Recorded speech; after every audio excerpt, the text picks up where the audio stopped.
better, right? Even if you could have. It's externalizing the negative things that happen to you and internalizing the positive things as being created by you. And welcome to my special guest, Amanda Buswell. Hello, Amanda.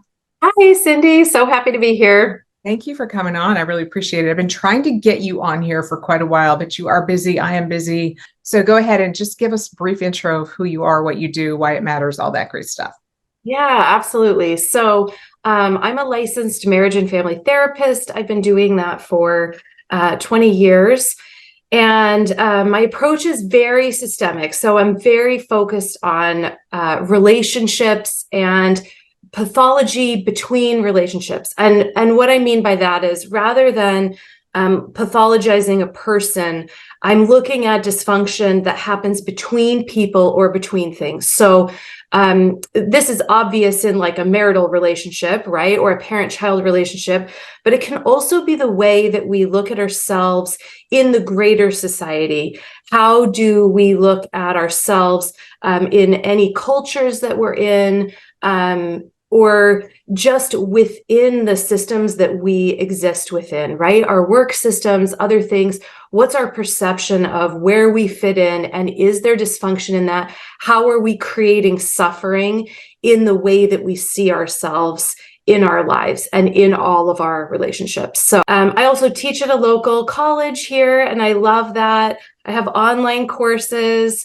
I host a retreat every year in January for women. Also a podcast that's kind of been on hold for a little bit, but it's actually relaunching. Kind of a little bit of everything, which I know you know. It's very like can't stop, won't stop, like a little bit workaholic-y. Yeah. But a variety of everything. And I know you love that and I love that. Okay, so getting right into content here, I wanted to bring you on because, of your mental health background and expertise, obviously, because what I am finding with women my age-ish, right, into their 50s, the whole aging process is really messing with us. I'm finding that women are saying, I'm depressed, I'm pissed, I'm lost, or I hate how I look. And it's really becoming sort of paralyzing for them in so many areas of their lives. So I wanted you to speak to that. Basically, what is that about? Yeah, well, I think one of the biggest things, and this is true with anything in life, is expectations and flexibility. I think if we can help prepare for what's next, then there's less of a shock when it gets there. I think that's the first thing. But I really think that one of the hardest things in life that we do is transition between roles. So women will transition between so many roles over the course of their life, right? They go from, daughter to, partner to mother to, empty nester to provider, right, in a career, advisor to adult children. It seems like as soon as you get something figured out, you're on to the next thing. And I think it can be really easy as women to define ourselves in one particular role with those people. But the problem is those roles are constantly changing, right? So if we get stuck in a mothering role with our children, we really struggle when they move out of needing that. How do we transition them to adults and become more of an advisor and less of a mother if we're really attached to that particular role, right? Same with divorce. Oh my gosh, if you've primarily defined yourself as a wife, that's like a huge part of your identity, and then you get divorced or you're widowed. I mean, life falls apart. Life becomes much more difficult. So the suffering exists in this space where we come to expect that nothing will change, or we come to identify ourselves as a role rather than as a solid person who has different relationships that have flexibility and change over time, right? Same thing with parents. That's another great example, right? If our identity is as a daughter, I just was talking to a client about this the other day. if our identity as a daughter, and they are sort of like the caretaker and the provider, and they provide all these things in the relationship, right? If there's a really healthy, one up, one down in the parent-child relationship, well, guess what? That doesn't last forever either, does it? As we look at aging parents and needing to take care of them more and what they need, that dynamic completely reverses, completely reverses. And you now have children who are parenting and women who are mothering their parents.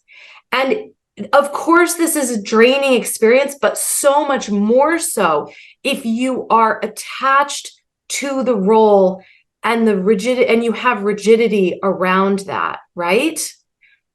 That makes so much sense. And I don't think I've ever heard it explained with such clarity. You articulated that beautifully. And so I really appreciate that. So we become attached to our roles, and you outlined them, chronologically, in fact, that those are all the roles we've had to take on, and we can become super attached. So that makes sense that as we age, we just didn't have that expectation in place, right? It's just the flexibility. You are not the role. You are the role. You are solid in who you are. And your role requires different things throughout your life. Your role with your children, your role with your parents, even your role at work, right? The same thing can happen. I mean, I mentioned being a workaholic earlier. Well, what happens when I can't do that anymore? Because I know that's coming. I know mental acuity declines, I will not always be able to do that forever. So what instead do I think? I can do it now, and I'm happy I can do it now, and I'm going to find joy in that, but I'm expecting that shift to happen. I remember when I was in my early 30s, I knew I was going to age, but you don't really believe it. But once you're there and you see the visible manifestation of aging, it's hard, because in my mind, I'm still 32, 35. Yet my body's saying something different. I'm still 25. Right, so. There you go. There you go. Well, you look 25, actually. How do women just look in the mirror and embrace? Because people can be attached to their youth and their looks. Yeah, definitely. Well, and I think it's shifting the focus. I think, in American society, women are also so conditioned to have their appearance be the most important thing about them. And this is obviously problematic on a lot of levels. I remember in college, I don't know if you've ever seen Gene Kilborn's Killing Us Softly. It's from the 70s. It's super old. It talks about women in advertising. It completely shifted my view. And I remember walking out of the class so angry that, as I think I was 20 at the time, as a 20-year-old, I had let men, society, define me this way, and I had wholly bought into it. And I really decided no more. My value can't be in that. It has to be about something else. And I think one thing is remaking your life and really changing that view. And I really shifted it from I care about these things to they care about these things. And, quite frankly, F them for making this be so important to me. I think beyond that, though, I think there's a lot of things that women can do to embrace the aging process and to find happiness and fulfillment in their life as they transition through all these roles, right? As they find flexibility and really embrace the next phase of their life. So my number one is connect with others. So we know from research, another study just came out of Harvard, the longest study ever on happiness. Our relationships with other people are one of the most important keys to our happiness lifelong. And so my advice is be friends with women of all ages. I always think it's amazing. I love having family members and friends who are just a little bit ahead of me because, they make it look good, right? Like I look at you, Cindy, in your 50s, and I'm like, I'm in my 40s, and I'm like, the 50s looks good. Like it makes me excited to get to that next stage of life and to gain the wisdom.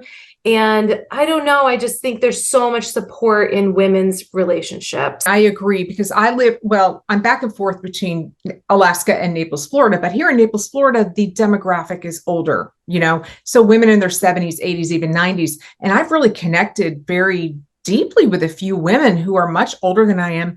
Oh my gosh, it has been so empowering because they know so much. Their sense of humor is so amazing. They have so much wisdom and experience. And then on the other hand, I also love being around people in their 20s. I find that so invigorating and illuminating, because those kids, in their 20s, they're smart. I mean, I learn from them the things that they can do, the things that they know. So I totally agree with you. I love that connection. I wanted to ask you a question about that, though, because sometimes we get too connected to people who could be a little bit toxic, but we don't understand that we need to be very selective about who we surround ourselves with. And there are people who are in your life, maybe just by default, that could be disempowering you and you don't really realize it. Yeah, no, I actually have an online course on friendship, and I have an entire module, including a quiz based on research to help you determine whether you have this person in your life. Sometimes we think longevity in friendship is the most important thing. Similar to we think longevity in marriage is the most valuable thing. It's not the most valuable thing. Like there are actually scientifically backed things that we should be looking for in others and developing in ourselves of what makes a good friend. And I think we think so many of these things should come intuitively, and they don't. No. And then people are baffled at why they don't. But there is research, there are resources, including my online course, that can help you figure out, what makes a good friend, and how do you identify someone who's toxic. I also often give the Oxford Happiness Questionnaire. And people think they're way happier than they are. But we have to know, like, if we can grow our self-awareness around ourselves and our relationships, then we can stop having suffering in our life that just doesn't need to exist.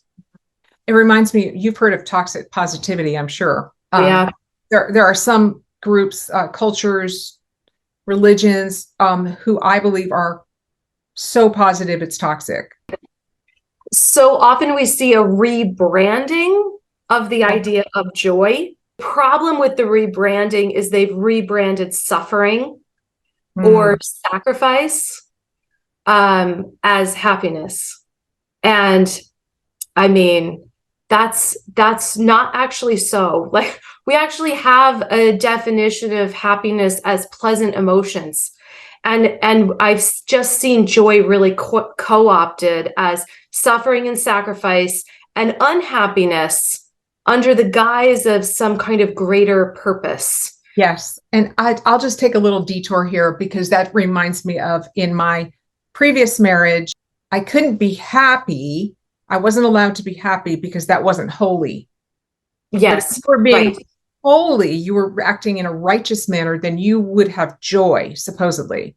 But this whole happiness is elusive. Like, if you feel happy, that means like maybe you're sinning in some way.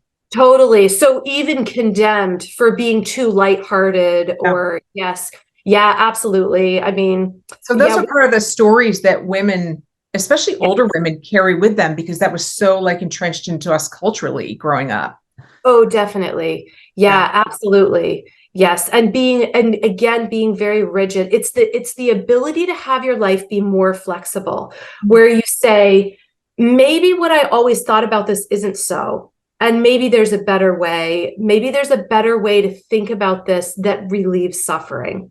But that is hard for a lot of people, especially if you grew up like, I grew up in a very strict construct where things were very black and white and things were either right or they were wrong. So I didn't have to really worry about what I believed because I was told what I was to believe. So there was no flexibility in my thinking. And then when you get into your 50s, and suddenly you have the right to have an opinion. Right. It's like your whole mind blows up, and then it's too much in front of you, so you don't even know how to identify what you believe. And I know I'm No, going down a rabbit trail, but I know, but it's so fascinating. interesting. So Yeah, we promise we'll get back to the list, yeah, but yes. I mean, it's so true. And that's why, I mean, I will have people say, I've never done coaching like this. I've never had therapy like this. And it's because that's what I look at. I say, I help them identify how are you looking at the world, because people don't know, right? They don't know how they're looking at things that's contributing to their suffering, right? I remember I had this couple and they were just so conflictual about everything, and he would not let her do anything. And it was just, and finally we identified, well, he really has this worldview of this slippery slope and he's applying it to the marriage. So if he gives her, if he lets her, do this or that, I'm making air quotes, Right. for the listeners. If he lets her or gives her this thing, then it's a slippery slope, and the next thing he knows, it's catastrophe, right? Probably similar with the happiness thing from your background too, right? If you dip your toe and you're just a little bit too happy, the next thing you know, you'll be sinning. You'll be seeking after that instead of being holy and doing the things you ought to do. So Right. it's, if we can identify what these worldviews are, then we can change it into one that's more helpful, one that creates more peace, more openness, like you're talking about. But you're absolutely right. People are completely unaware of them. They do not know the beliefs that they're operating under, even if they think they do. And I never really thought about it this way, but when you actually identify the worldview that you're operating under, that eliminates the shame that you might be feeling because it's separate from you. It's like, oh, the worldview is informing my behavior. Oh, okay. And then you can eradicate the shame that's attached to that. Would that be correct? Yeah, absolutely. Absolutely. That's Yeah. very interesting. Once you give yourself permission to identify it and say, is this actually serving me in my life or is it not? Yeah. Then you can change it. And yes, and then all the shame goes away because you aren't choosing it anymore. Yeah. That's so interesting. Okay. I'm going to put you back on Okay. track. Sorry about that. Number two.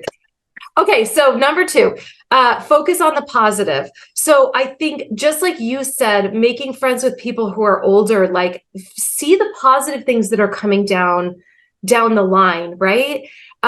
What can you do now that you couldn't do before? I feel like aging as a woman comes with a lot of freedoms we give ourselves as we break out of that rigidity of what am I supposed to be, right? But also like just freedoms in life to some extent, like the pressures are alleviated. So I think developing more positivity and focusing on that. And I brought a little positivity quiz for you today. I'm gonna put Love you it. on the spot. We'll see how you do. It is a little bit tricky, but positivity, also a skill, also scientifically Oh, yeah. backed ways to become more positive. This is not just by chance. And of course, naturally, some people are more positive than others, but you can develop this worldview of being more positive. So are you ready? I'm going to I am ask you. ready. Okay. I'm going to read a question and then I'm going to read two statements and I'm going to ask you to tell me, is A more positive or is B more positive? Okay. Okay. First question. Someone gives you a compliment on what you're wearing. You think A, I must be wearing a nice outfit today, or B, I must have good fashion sense. Which one is more positive? Yes. No, one is optimistic and one is pessimistic. I think, oh my gosh. I know I told you it was hard. I feel like it's healthier to say I have good fashion sense. Okay, Instead so you're of- going with B. yeah. Okay, next one. You get hired for a job, even though you think other candidates were more qualified. You think A, I must have interviewed really well, or B, I must be more qualified than I think I am. B is more positive. Okay, 3. You plan a party at a park. It rains. You think A, I should have planned better, or B, well, this was unlucky. B. Now, Okay. this doesn't mean that I would respond in this way. I would probably respond the other way because that's kind of my default. Well, okay. Well, you can talk about that in a second. Okay. Okay. I've got more questions. So you lose 10 pounds on a new diet. You think A, wow, this diet really works. I hope I can lose more. Or B, my hard work really paid off. I'll be at my goal weight in no time. B. Okay, last one. You get a speeding ticket on your way home. You think A, I am so unlucky, or B, today was not my day. B. Okay, so you are correct.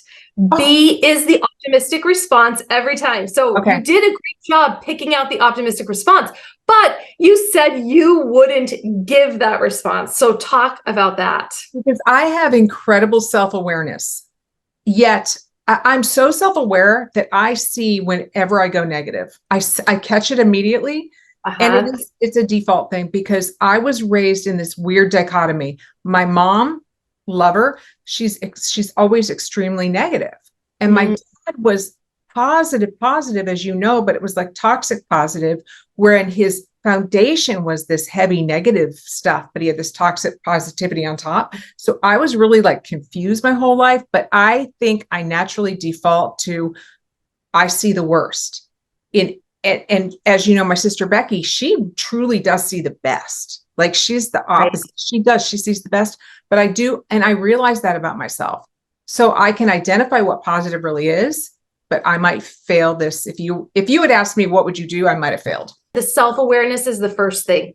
And we can't control the first thought that pops into our head. So you can't control necessarily your automatic response, but you can replace that thought with one that's more positive. And it sounds like that's what you've, strived to do throughout your life. I am working on that, but that's a really interesting quiz because I bet that I thought it was going to be kind of obvious, but it's really not. I mean, no. I bet some people do kind of get confused with that. Yeah.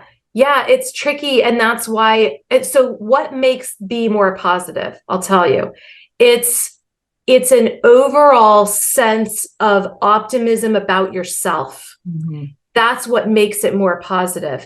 The A responses are optimistic, but by chance.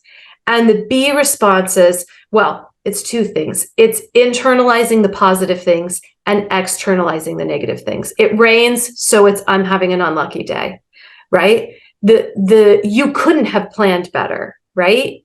Even if you could have. It's externalizing the negative things that happen to you and internalizing the positive things as being created by you. That makes so much sense. I feel like this is a total free therapy session for me. So thank you. It's like, and I hope everyone else feels that way. Obviously, you're a therapist. That's why it feels this way. That was great. I love that. Okay, awesome. All right. So my third tip is be present and surrender. And I think, you talked about, I have this image from what you've said, just of like a woman looking in the mirror. And I think, it's very easy to ruminate on the past that might have been, or worry about the negative things in the future. And I think it's really important to be in the present, be joyful and grateful for what you have now, and have the expectation that good and bad things will come into your life, to all of our lives, right? But that we can stay neutral, we can surrender to whatever happens, and we can be solid in knowing that we can handle whatever happens. We don't need to worry about it. We don't need to try to hold so tight to try to create something. That we can really just surrender and let what will come in our life, including all of the the loss of youth, but that it will come with so many positive things and that we can't control any of it. And so we might as well surrender and be happy in the moment that we're in. I love that too. These are all just gold. These are gold nuggets. So be present. Yes, because oftentimes I find myself and others, I notice in other people ruminating over the past. If only I had done this, then this and this and this would have happened. And then they go through this whole thing and it doesn't matter. it doesn't matter because you can't change the past. And yeah, you can't change the future. I mean, how many times have I woken up in the middle of the night, like panicked about something that might happen? It seems so real to me at 3 o'clock in the morning. And then I'll worry and worry and worry. Worrying does absolutely nothing. It is wasted energy. Would you agree? I mean, it's. I would. I love this quote from Emma Bumbeck. She says, worry's like a rocking chair. It gives you something to do, but never gets you anywhere. It keeps your brain busy. Your brain likes to be busy. And so people develop a bad cognitive habit of just worry, worry, worry. It's literally just a bad habit. Is that hard to deprogram? Or I guess it depends on how long you've been doing it. And yeah, I mean, it's actually not terribly hard to deprogram. The tricky thing about worry and things like that is we perceive, especially as women, some kind of virtue in it. Like we have to change the worldview that I'm a loving mother, so I worry. Or I really care very deeply about things, so I worry. We have these narratives and worldviews that keep it going, again, to our detriment. And so that's what we have to challenge. yeah. And the other thing is, stay in the present. We are not guaranteed tomorrow. And I try to keep that in the forefront of my mind now. As the older I get, life seems to be speeding up. Mm-hmm. And anything could happen. And so if you're worrying about tomorrow or worrying about yesterday, you're not living in the present. And in the blink of an eye, something could happen and everything could be gone. Yeah. And you weren't in the present. And we just can't control anything. It really is like about that surrender. Like you said, we were moms. We are moms. We're never going to stop being moms. It's kind of hard for me. I was never like an umbrella mom. I really wasn't that. And I was never a smother mother. I was pretty loose with my kids. They were kind of free range a little bit. But I do find myself now that they're adults, kind of like this, I feel this loss of control. Yeah, for sure. I mean, but you never had any control in the first place. I will always remember my pediatrician when my first baby was born, and she just turned 18 2 days ago. I can't actually believe it. But when she was first born, he said to me, I had heard all these things. Oh, you have to sleep with the baby in your room, and you have to do all these things. And I went in and I was like, I can't sleep. Every time she breathes, I wake up. I'm not getting any sleep. And it had been like 3 days, right? And he's like, no, he's like, the thing that you will learn now is that you can't control anything this baby does. Not when it eats, not when it sleeps, not when it does anything. And I just took that and said, yes. And and you have to keep working at it. As kids go into adulthood, I mean, it is harder and harder because there's going to be big failures. You see them doing things and you're like, what are you thinking? Yeah. This is disastrous. But I think, again, we have to recognize, what is it in me that can't tolerate that? This is about them. They're making their decisions and they're the ones who are going to, I don't have to suffer for them. But so many of us, our identity is just so interwoven with how our kids behave and how successful our kids become and all that stuff, right? No, we have to let go. So what about you? You're 43. I remember being in my 40s as I was getting closer and closer to 50. Mm-hmm. It became more and more ominous, right? Like that 50, that number, it means something. It carries some weight to it. It has a story behind it. So as you're approaching 50, not yet, but I mean, you're in your 40s. What does that feel like for you? And how are you handling it? Well, I will say that I just got together with all my college roommates over Memorial Day weekend, and we just had a great time, and we just talked for 3 days and solved all of each other's problems. That's awesome. But at one point, of course, we're all like starting to be perimenopausal, right? So we're troubleshooting that. Like we're going through all these things. But at one point I said, do you know what? My 30s were so much better than my 20s. My 40s have been so much better than my 30s.